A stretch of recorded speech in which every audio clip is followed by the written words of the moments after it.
Why would 100,000 people attend the funeral of a general who fought his last battle for France 10 years earlier? He was a bright man and a courageous one, receiving 15 wounds over his storied career in the army. In fact, so many French citizens attended the funeral that it worried the ruling Bourbon royals, who were always on the lookout for rebellions. Maximilien Sebastien Foy was born in February 1775 in the Somme region of France. His father was a former French soldier who passed away when Foy was just 4 years old. He was raised by his mother, who was originally from England. He began his military career at the age of 15 when he enrolled in the French artillery school in 1790. 2 years later, he received his officer's commission as lieutenant in the 3rd Foot Artillery of the French Army. He saw his first action at the Battle of Jemappes and was promoted to captain a year later, but was thrown in prison for making unpatriotic remarks. Throughout his career, Foy maintained strong Republican beliefs, and it wouldn't be the last time these beliefs would land him in hot water. Again, this was a dangerous time to be an officer in the French army. One wrong move could send a man to the guillotine. But he was later released as the Reign of Terror finally came to an end with the downfall of Robespierre. Foy was reinstated as a captain and saw action in the Army of the Rhine and Moselle. In 1797, he was wounded in a skirmish during the crossing of the Rhine. He was a natural leader of men and always commanded in the front lines, which resulted in many wounds. He was promoted again, this time to major. In 1798 and 99, Foy served in Switzerland under future Marshal Oudinot. At the exceptional victory in the Battle of Zurich over the Russians, he commanded the artillery for a division under future Marshal Massena. Foy fought again at Enghien, Mesquerch, and Biberach. During this time, Napoleon had made himself first consul of France in a coup d'etat. In 1802, Foy voted against Napoleon making himself first consul for life, and this action was noted by the future emperor. However, Napoleon continued to employ Foy because of his immense talent and skill. In 1803, he was in the camps of Boulogne, maintaining the mobile batteries that defended the coastline of France. The British Navy would occasionally launch raids against the dense masses of Napoleon's troops, and these raids had to be repelled by the French coastal batteries. The following year, Foy voted against the establishment of Napoleon's empire, but yet again, the emperor continued to place him in important positions. First, he was made chief of artillery under Second Corps with future Marshal Marmont. Then, in 1807, Foy was dispatched to Turkey to serve there under French ambassador General Sebastiani. While in Turkey, Foy organized the defense of the Dardanelles Strait to repel the British and Russians. During the brief 2-year Anglo-Turkish War, the Ottomans, with French assistance, erected powerful batteries and strengthened their fortifications. British warships were pounded by cannon fire, suffering the loss of 2 ships. In 1808, Foy was reassigned to serve in Portugal under General Junot. He was present during the Battle of Vimeiro in August 1808 against the British army under the future Duke of Wellington. The battle was a loss for the French, and Foy was wounded again. The French army of Portugal surrendered to the British in the infamous Convention of Sintra, where the British Navy returned the French troops and all of their equipment and loot to France. A few months later, Foy was promoted to brigadier general.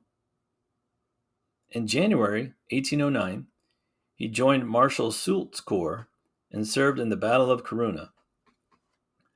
Although the British repelled the French attack at the battle, they were forced to evacuate back to England.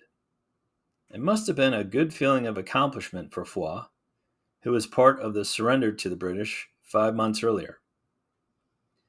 He continued to serve under Soult during the reconquest of Portugal. As the French army approached the city of Oporto, General Foy wished to take the city without a fight.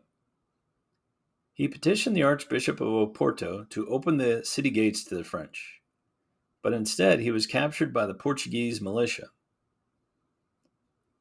The Portuguese troops almost immediately killed him, thinking he was the dreaded, one-armed General Loison.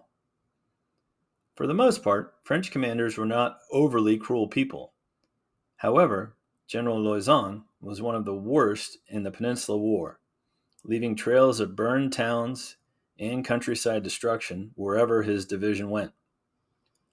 Loison's hand had to be amputated after a hunting accident in 1806, and the Portuguese called him Maneta, or one hand. Getting back to our story, while being held as a captive by the Portuguese, Foy astutely held up both his hands to show that he was not Loison. The Portuguese still stripped him of his clothes and threw him in a dungeon, but he was freed by French troops when they took the city. Want to make a podcast? Spotify's got a platform that lets you make one super easily and distribute it everywhere and even earn money, all in one place for free. It's called Spotify for Podcasters, and here's how it works. Spotify for Podcasters lets you record and edit podcasts right from your phone or computer, so no matter what your setup is like, you can start creating today. Then you can distribute your podcast on Spotify and everywhere else podcasts are heard. Video podcasts are also available on Spotify. A few months later, during the British surprise attack on Oporto, Foy spotted the river crossing of enemy troops under the future Duke of Wellington. He alerted Marshal Soult, but it was too late, and the French were routed, with Foy being wounded yet again. In 1810, Napoleon had grown weary of the setbacks in Portugal and dispatched arguably his best general to settle the business in Marshal Massena. Massena pleaded with the emperor to avoid this deployment, citing age and exhaustion, but Napoleon insisted. When Massena arrived to take command of the army of Portugal, his best years were clearly behind him. Foy remarked, quote, "This is not the old Massena. The man with the flashing eyes, the expressive face, the alert figure. He is only 52, but he looks as if he were 60, end quote." Indeed, when Massena first met with his corps commanders, he delivered one of the least inspirational speeches in history, saying, quote, "Gentlemen, I am here contrary to my own wish. I begin to feel myself too old and too weary to go on with active service. The emperor says that I must, and replied to the reasons for declining the post which I gave him by saying my reputation would suffice to end the war," end quote. That being said, when the Duke of Wellington was asked which marshal was the best soldier he faced, he replied Massena without hesitation. That's high praise considering Wellington faced off against Marshal Soult, Victor, Ney, Marmont, Jourdan, and many other French generals. Wellington also mentioned that he never allowed himself to take risks when facing Massena. When facing the other marshals, he was more willing to roll the dice. Getting back to our story, Foy led his brigade in the Battle of Bussaco under Massena, but this resulted in another loss for the French, and Foy was wounded once again. However, Foy did receive some good news that year as he was made Baron of the Empire by Napoleon. As the French army pursued the British into Portugal, their advance was blunted by the impregnable lines of Torres Vedras. Massena dispatched General Foy to Paris to give Napoleon an update on the situation. The impatient emperor was only getting updates by gleaning information from British newspapers. The lines of communication from Portugal to France were constantly being harassed by Spanish guerrilla forces, and very little information was getting through. Napoleon was so impressed by Foy and his appraisal of the situation that he promoted him to General of Division on the spot. Foy returned to Spain to serve under Marshal Marmont, who had replaced Massena as commander-in-chief. Marmont was soon routed by the Duke of Wellington at the Battle of Salamanca. Foy and his troops covered the retreat of Marmont's army. During the retreat, Foy suffered a terrible defeat at the Battle of Garcia Hernandez. The pursuing allies broke 3 French infantry squares, an incredibly rare feat. Out of 4,000 troops, Foy suffered 1,600 killed, wounded, or captured. Later, during the 1813 Battle of Vittoria, in which Wellington defeated Napoleon's brother, King Joseph, Foy was not present. However, he performed well during the invasion of the Pyrenees on the Spanish-French border. He and General D'Erlon beat the British at the Battle of Maille in July 1813, but fell back into France with Marshal Soult. Foy distinguished himself in the bloody Battle of Orthez, which was another loss for the French army. During the battle, Foy walked behind his frontline units, and a shrapnel shell exploded over his head, driving a metal shard into his shoulder. His wounding disheartened his soldiers, who began falling back. He was apparently left for dead on the battlefield and was captured by the British. As he was recovering from his wounds, he was deeply touched by the Duke of Wellington, who stopped by to shake his hand and discuss the war. Foy remarked on the Duke in his memoirs, quote, "He is slim, of medium build, and has an aquiline nose. His countenance is full of distinction, simplicity, and kindness." End quote. Regarding the British soldiers, Foy stated, quote, "The glory of the British Army is based principally upon its excellent discipline and upon the cool and sturdy courage of the people. Indeed, we know of no other troops as well disciplined." End quote. Napoleon abdicated his throne 2 months later, and Foy served the returning Bourbon King Louis XVIII. But he flocked to Napoleon's banner when the emperor escaped from Elba in 1815.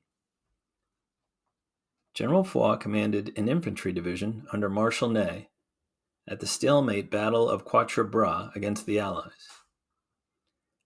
At the Battle of Waterloo, he supported Prince Jerome's assault on the Hougoumont farmhouse. This was a large and well-built country house hidden in a grove of trees. The house was along the front lines of the British Army and faced north along a sunken covered lane along which it could be resupplied by the Allies. Despite Foy's best efforts, the farmhouse was never taken, and the general was wounded for the 15th time. After Napoleon's second and final exile to St. Helena, Foy was put on the inactive list by the Bourbon royals. In 1818, he reconciled with King Louis and his court and became a politician. He was distinguished for his honesty and eloquence within the Chamber of Deputies. He earned the displeasure of the Bourbons in 1819 for his liberal views. He later wrote a memoir on the Peninsular War and died somewhat prematurely of a heart aneurysm in 1825 at age 50. Foy was survived by his wife, Elizabeth Augustine Daniels, who lived till 1868, and his 5 children. Looking back at his career, he didn't win many battles, but his men and his opponents respected him greatly, and despite many grievous injuries, Foy always returned to the front to fight another day. Napoleon always appreciated fighting generals like Foy. His integrity, powerful oratories, and military reputation gained him a popular following amongst the French populace and amongst his troops. This is probably why tens of thousands of citizens showed their respect by attending his funeral procession. I'd like to wrap it up at this point. One quick reminder that if you'd like bonus content, please check out patreon.com/generals and Napoleon. I'd also recommend you follow our Spotify page and YouTube page for the Generals and Napoleon podcast. You can also check us out on social media on Facebook, Instagram, and Twitter. Thanks again.